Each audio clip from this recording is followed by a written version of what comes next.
ஓம் சாந்தி. இந்த ரெண்டு காட்சி இருக்கு. அஷ்டலட்சுமிகளின் தத்ரூப காட்சி, அப்புறம் நவராத்திரி கோடு காட்சி.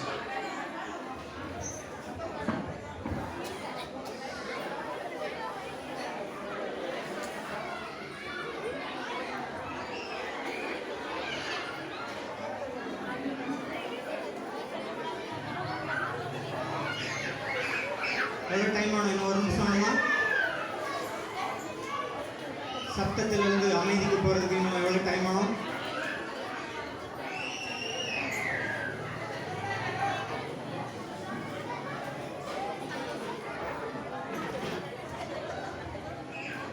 அமைதிங்கிறது யாருடைய குணம்?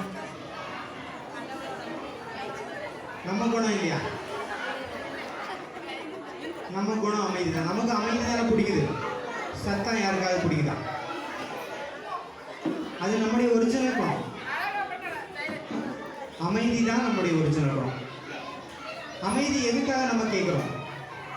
அமைதி நமக்கு தேவைதான். எதுக்கு தேவை? நிம்மதி வேணும் கேட்குறோம் இல்லையா? எதுக்கு நிம்மதி வேணும்? அமைதி ஏன் தேவை நமக்கு?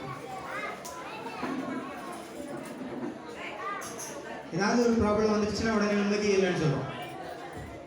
ஏன் நிம்மதி இல்லை? நிம்மதி இல்லாத நிலைக்கு அந்த நிலை, அமைதியான நிலை, அமைதி இல்லாத நிலை, ரெண்டு என்ன வித்தியாசம்? நிறைய வித்தியாசம் இருக்கு.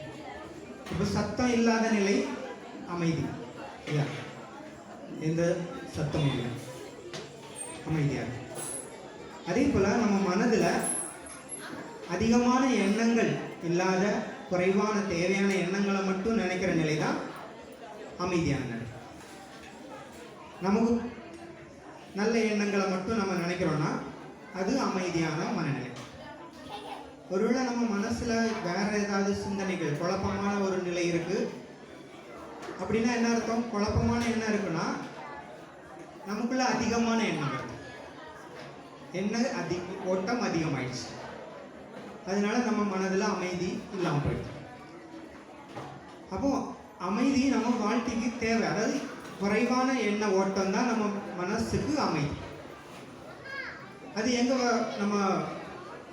நம்ம உணர்றோம்? கோயிலில் வரும்போது தான் நம்ம குறைவான எண்ண ஓட்டம் நமக்குள்ள உருவாகும். அதே நம்ம வீட்டில் இருக்கும்போதும் பண்ண முடியும். நமக்குள்ள குறைவான எண்ண ஓட்டம் வரும். அது தானாக வருமா?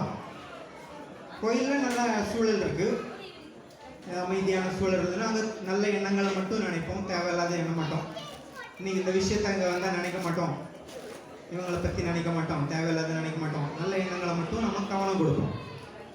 அப்போ நமக்கு அமைதி கிடைக்கும்.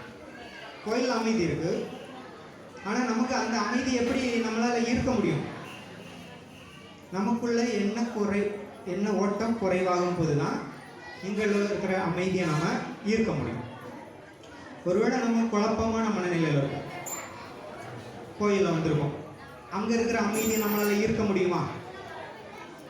எடுக்க முடியுமா? எடுக்க முடியும். அப்போ முதல் அமைதி எங்கே உருவாகணும்?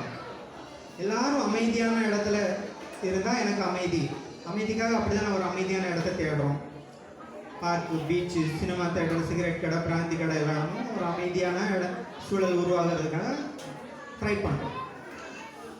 அது தானாக வெளியிலேருந்து உருவாகணும்னு நினைக்கிறோம். கடலில் அலை ஓய்மா? வெளியில் ஒரே மாதிரியான சூழல் இருக்குமா? எல்லாம் அமைதியாக நம்ம நினைக்கிற மாதிரி எல்லாம் நடந்துருமா? அப்போ நாம் அமைதியாக இருக்கணும்னா என்ன பண்ணணும்? நமக்குள்ள நல்ல எண்ணங்களை மட்டும் உருவாகும். நம்ம கையில் தான் இருக்கு. நமக்குள்ள நான் அமைதியாக இருக்கணும், நான் ஃபுல் டே அமைதியாக இருக்கணும்னா, நான் அமைதியான மனநிலையோடு இருக்கணும்னா நாம தான் அதை கவனம் கொடுக்கணும். வெளியில் அமைதி இருக்கா, எல்லாம் நல்லா நான் சொல்கிற மாதிரி எல்லாம் நடந்தா, பிள்ளைங்கள்லாம் நான் சொல்கிற மாதிரி நடந்தா, கணவன் மனைவியெல்லாம் நான் சொல்கிற மாதிரி நடந்தா அமைதியாக இருப்பேன் அப்படின்னா எல்லாம் ஒரே மாதிரி இருக்காது, எல்லாம் நமக்கு சாதகமாக இருக்காது. அப்போ அந்த சூழல்லையும் நாம் அமைதியாக இருக்கும்.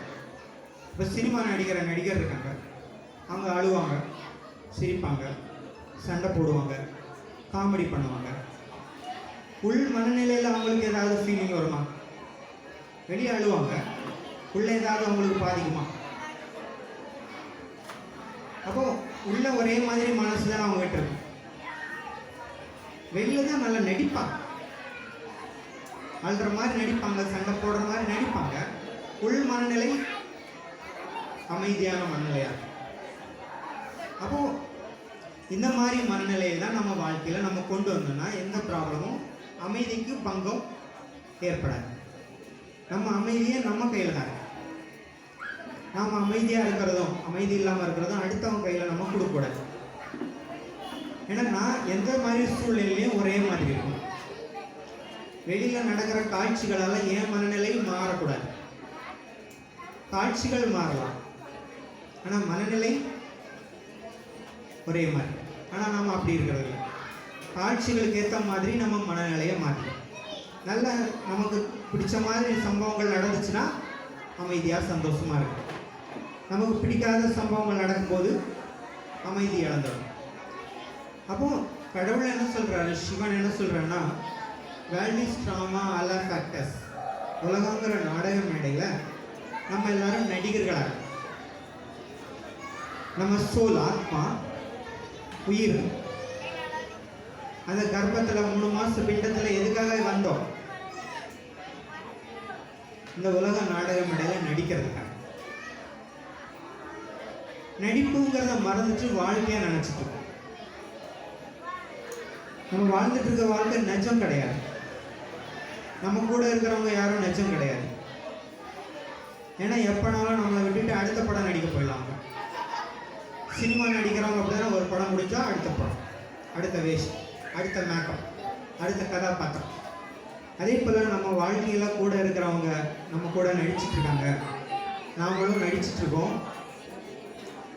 படம் முடிஞ்சதுன்னா அடுத்த படம், அடுத்த பிறவி போயிடும். அதான் மறுபிறவி அப்படின்னு. அவங்க நடிக்க இன்னொரு இடத்துக்கு போகிறாங்க. அப்போ இது நாடக மேடை. இதில் சுகமும் துக்கமும் தான் நமக்கு சம்பளம். நம்ம படம் சக்ஸஸ்ஃபுல் ஆகணுமா இல்லை ஃபெயிலியர் ஆகணுமா? நம்ம வாழ்க்கை ஒரு படம், நம்ம வாழ்க்கை ஒரு சீரியல் தான். நம்ம வாழ்க்கையில் ஒவ்வொரு பேரையும் ஒரு எபிசோடு சீரியல் மாதிரி. அப்போ நம்ம லைஃபே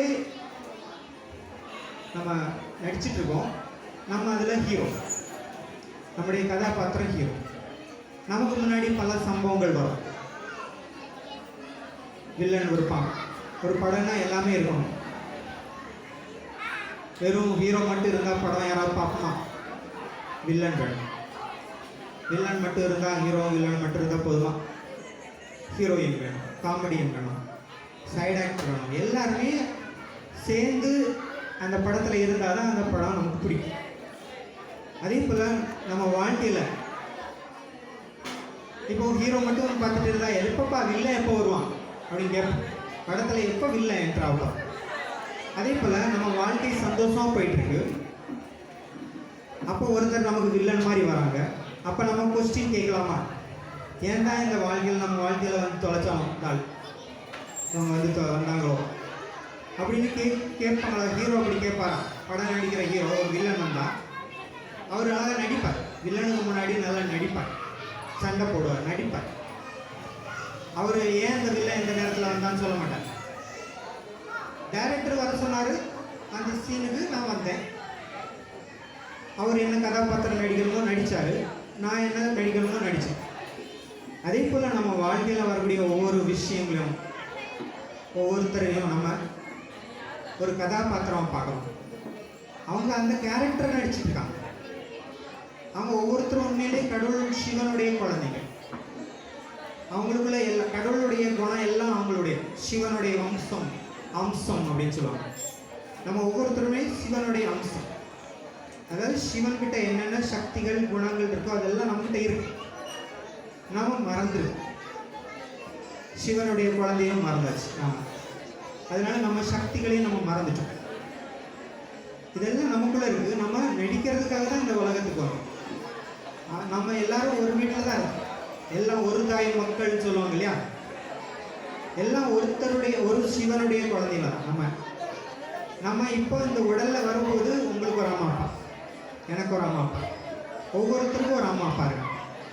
ஆனால் நம்ம எல்லாரும் ஒரு இடத்துல வந்தோம் இல்லையா, அந்த இடத்துல நம்ம எல்லாரும் ஒரே வீட்டில் தான், எல்லாருக்கும் ஒரே வீடு தான், எல்லாருக்கும் ஒரே அம்மா அப்பா. அங்கேருந்து இங்கே நடிக்க வந்தோம். அதனால தான் எல்லாருமே சகோதரர்கள். இந்து, கிறிஸ்டின், முஸ்லீம் எல்லாரும் சகோதரர்கள், உலக சகோதரத்துவம் அப்படின்னு சொல்லுவாங்க. நம்ம எல்லாருமே ஒரே இறைவனுடைய குழந்தை. இங்கே வரும்போது தான் நம்ம நடிக்க வந்துடும். கணவன் மனைவியாக நடிக்கிறோம். ஒவ்வொருத்தருக்கும் ஒரே மாதிரி எல்லாருக்கிட்டையும் நடிப்போமா? எல்லாருக்கிட்டையும் ஒரே மாதிரி மனசோட இருப்போமா? குழந்தைக்கு முன்னாடி எப்படி இருக்கும்? நம்ம அம்மாவா இருக்கும். நம்ம அம்மா முன்னாடி நம்ம குழந்தையா இருக்கும். நம்ம தம்பி முன்னாடி நம்ம அண்ணன் அக்கா ஆகிடும். அப்போ நம்ம நாடக கதாபாத்திரம் ரோல் மாறிட்டே இருக்கு இல்லையா? நம்ம எல்லாருக்கிட்டையும் ஒரே மனநிலையோடு இருக்கணும். இதுதான் நம்ம கதாபாத்திரம். நாம் ஒவ்வொருத்தருக்கையும் ஒவ்வொரு இது மாதிரி பழகணும். இதுதான் நம்முடைய ரோல். அதை நம்ம சந்தோஷமாக நடிக்கணும். ஒரு ப்ராப்ளம் வருது, அதை நான் நல்லா நடிக்கும். அதை வெளியில் நான் நடிக்கணும். உங்கள் பையன் உங்கள் பிள்ளைங்க உங்கள் பேச்சு கேட்கல, சொல்கிற மாதிரி செய்யலை, அப்போ அவங்கள திட்டணும் இல்லையா? சத்தம் போடணும், படின்னு சொல்லணும். அது சொல்லணும் இல்லையா? சொல்லண்டாமா? திட்டணுமா? பிள்ளைங்களை திட்டணுமா? அது விளையாடிட்டு இருக்கு, வீடியோ கேம் விளையாடிட்டு இருக்கு, படிக்காமல் அப்படி ஏதாவது காரணம் ஏதாவது பண்ணிட்டு அதை எப்படா ஒதுக்கி விடலாம். அப்போ நம்ம திட்டணும். ஆனால் என் மனசில் அது பாதிப்பை ஏற்படுத்தலாமா? வாய் திட்டணும், மனசுல வேதனை வரலாமா? எப்போ நம்ம மனசு வேதனை வரல, வெளியில தான் நடிக்கிறோம். அதுதான் நடிப்பு, அதான் சினிமாவில் நடிக்கிறாங்க. அதே போல் நம்ம ஒருத்தர்கிட்ட கோவப்படுறோம், அது நம்முடைய கதாபாத்திரம். இப்போ நான் கோவப்படுற சீன் எனக்கு, நான் அதை கோவப்படணும், அது காரணத்துக்காக. ஆனால் என் மனசில் அது பாதிக்கக்கூடாது, உள்ள கோவம் ஃபீல் ஆகக்கூடாது. ஆனால் நம்ம அப்படி இல்லைல்ல, அப்படியே பண்ணுறோம். மனசு வரைக்கும் போயிடுது, வெளியில் நடிக்கிற கோபம் உள்ள வரைக்கும் போயிடுது. அப்போ மனசு பாதிக்கும். இப்போ ஒரு கதை சொல்லுவோம். ஒரு பாம்பு எல்லாரையும் கொத்திட்டே இருந்துச்சு. அப்போ ஒரு சாமியார் வந்தார், இனிமேல் கொத்தக்கூடாது, நல்லா இருக்கணும், நல்ல பாம்பாக இருக்கணும், சாதுவான பாம்பாக, யாரையும் கடிக்கூடாதுன்னு ப்ராமிஸ் வாங்கிட்டு போயிடுவார். அதுவும் சொல்லணும், நான் உங்களுக்கு உறுதிமொழி கொடுக்குறேன், யாரையும் இனிமேல் கடிக்க மாட்டேன். அப்புறம் ஒரு வருஷம் கழித்து அந்த சாமியார் அந்த ஊருக்கு வரும்போது அந்த பாம்புடைய நிலை ரொம்ப வேதனைக்குள்ளதாக, அதை குத்துயிரும் கொலையுருமா கிடக்கு. என்னாச்சு அப்படின்னா அந்த பாம்புகிட்ட கேட்குறார், நீங்கள் தான் யாரையும் கடிக்கூடாதுன்னு சொன்னீங்களா, அதனால எல்லாரும் என்ன பக்கத்தில் என்னை தட்டுறதும் அடிக்கிறதும் கல் எடுத்தெறிகிறதும் சாதாரணமாக என் மேலே பயம் போயிடுச்சு. அதனால் என்னென்னலாம் பண்ணி விளையாடி என்ன துன்புறுத்தி என்ன சாகிற லெவலுக்கு ஆக்கிட்டாங்க. அப்போ அவர் சொல்லாரு, சுவாமியார், நான் உன்னை கடிக்கூடாதுன்னு தான் சொன்னேன், சீரக்கூடாதுன்னு சொன்னேன். படம் எடுத்து பயத்தை காட்டணும், பயமுறுத்தணும், கொத்த வேண்டாம். ஆனால் நீ படம் எடுத்து காட்டணும் இல்லையா? உன் பக்கத்தில் யாராவது வந்தால் நீ கொத்துற மாதிரி ஆக்ட் பண்ணுவோம் இல்லையா? அதை நான் பண்ண வேண்டாம்னு சொல்லி அதை நீ பண்ணு. ஓ அப்படியா அப்படின்னு சொல்லிட்டு அதுக்கப்புறம் அது கடிக்காது, ஆனால் படம் மட்டும் எடுத்து காட்டும். அதே போல் தான் கடவுளும் நமக்கு என்ன சொல்கிறாருன்னா, உலகங்கிற நாடக மேடையில் வாழ்க்கைங்கிற கதாபாத்திரம் நமக்கு கிடச்சிருக்கு. வாழ்க்கையில் ஒரு பேர் கொடுத்துருக்கு, ஒரு அட்ரஸ் கொடுத்துருக்கு, நம்ம நடிச்சிட்ருக்கோம்.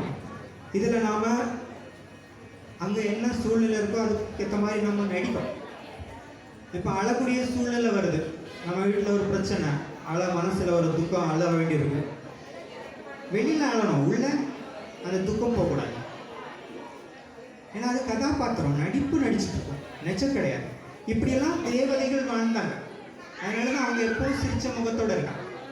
முத்தாரம்மா, தேவதைகள்லாம் அவங்க விலகி இருந்தாங்க, பட்டும் படாது. தாமரை மலர் மேலே உட்கார்ற மாதிரி காட்டுக்கு இல்லையா? ஒவ்வொரு தேவதைகளும் அவங்க உட்கார்ற இடம் தாமரை மலர், அதுக்கு மேலே உட்காந்துருப்பாங்க. தாமரை மலர் மேலே யாராவது உட்கார முடியுமா? உட்கார முடியாது. அவங்க அந்த மாதிரி லைஃப் வாழ்ந்தாங்க. அதாவது உள்ள எந்த பாதிப்பும் அவங்களுக்கு ஏற்படலை. எல்லாருக்கூடையும் பழகுனாங்க, எல்லாருடையும் கோபப்படலாம் போட்டாங்க, சண்டை போடலாம் போட்டாங்க, எல்லாம் பண்ணாங்க. வெளியில தான் உள்ள பாதிக்கப்படலாம். அது அந்த கதாநாயகன் தான் உண்மையான ஹீரோ. அவங்கள தான் நம்ம கோயிலில் வச்சு கும்பிட்டுருக்கோம். அவங்க தான் ரியல் ஹீரோக்கள். ஒவ்வொரு தேவதைகளும் ரியல் ஹீரோக்கள். அவங்க நம்ம எப்படி வாழணுங்கிற வாழ்ந்து காட்டிட்டு போயிடுவாங்க. அதனால தான் அவங்க பாதத்தில் தாமரை காட்டு, அப்படி வாழணும், அந்த தாமரை போல வாழுங்க அப்படிங்கிறத காட்டுறது தான் தாமரை. தாமரை போல எப்படி வாழ்றது? அந்த தாமரை தொழியான இடத்துல இருக்கும், குளத்துல இருக்கும். அது வேர் பகுதி தொழியோட சகதியோட சேர்ந்துருக்கும், இலைப்பகுதி தண்ணீரோட சேர்ந்துருக்கும், மலர் ரெண்டிலிருந்து விலகி இருக்கும். அதே போல தான் நம்ம கடவுள்னு சொல்கிறோன்னா அந்த தாமரை போல நீங்கள் வாழணும். எல்லாருக்கும் மத்தியில் இருக்கணும், எல்லாரும் கூடயும் இருக்கணும்.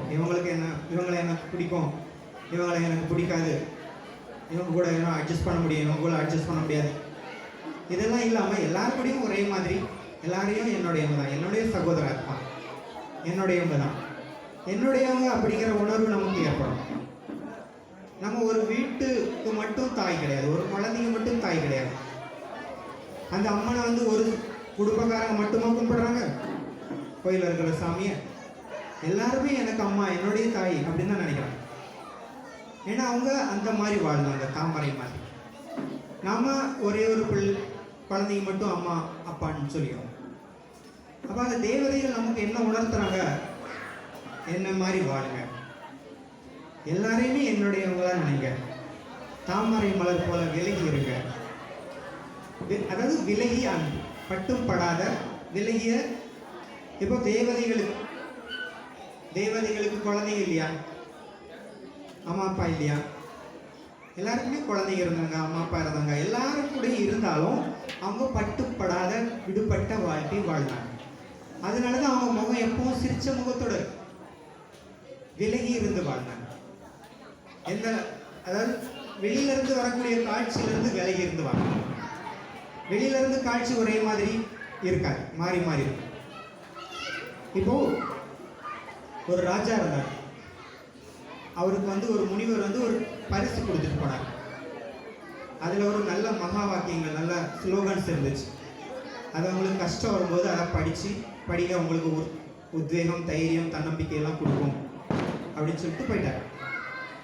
அப்புறம் திடீர் பக்கத்து நாட்டு ராஜா யுத்தம் பண்ணி இவருடைய ராஜ்யத்தை வாங்கிட்டார். அப்போ மனசு வேதனையில் துக்கத்தில் இருக்கார். என்ன பண்ணுறதுன்னு தெரியாமல் வேதனையில் இருக்கும்போது அந்த முனிவர் கொடுத்த அந்த வாசகங்களை படித்த உடனே அவருக்குள்ள தைரியம், தன்னம்பிக்கை, ஊக்கம், உற்சாகம் எல்லாம் வந்துருச்சு.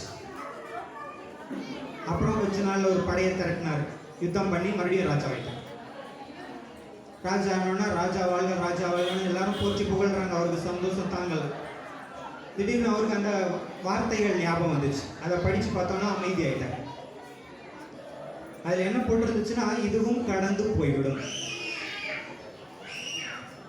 எல்லாம் எப்பவுமே ஒரே மாதிரி நமக்கு பிடிச்ச மாதிரி சம்பவங்கள் நம்ம வாழ்க்கையில் நடக்காது இல்லையா, மாறும். இது கடந்து போகிறது. எப்பவும் சோகமான காட்சிகளே நம்ம முன்னாடி நடக்குமா, அதுவும் மாறும். அப்போ ஒவ்வொன்றும் காட்சிகள் மாறினாலும் என்னுடைய மனநிலை ஒரே மாதிரி இருக்கணும் அப்படிங்கிறத அந்த கதை உணர்த்து. ஓகே, காட்சியை பார்க்கலாம். அஷ்டலட்சுமிகளுடைய தத்ரூப காட்சி.